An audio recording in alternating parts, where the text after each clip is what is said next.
Hey friends, if you wish to completely disable the Xbox game bar on your Windows 11 computer, then please watch this video. I will guide you through the procedure. So right click on the start button and select settings from the menu.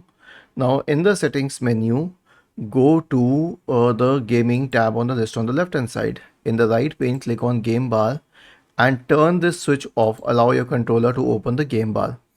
Now go to the apps tab, click on installed apps and then search for Xbox and then click on the three dots associated with it. Select advanced options. Now under background app permissions, select it at never and then turn the switch off for run at logins. So the startup task has been disabled. After this, search for Task Manager in the Windows search bar and open the Task Manager window. Go to the startup section on the list on the left hand side. In the right pane, you'll find this option called Xbox App Services. Right click on it and select disable. I've already disabled it from settings, but if it shows enabled here in status, then you can disable it.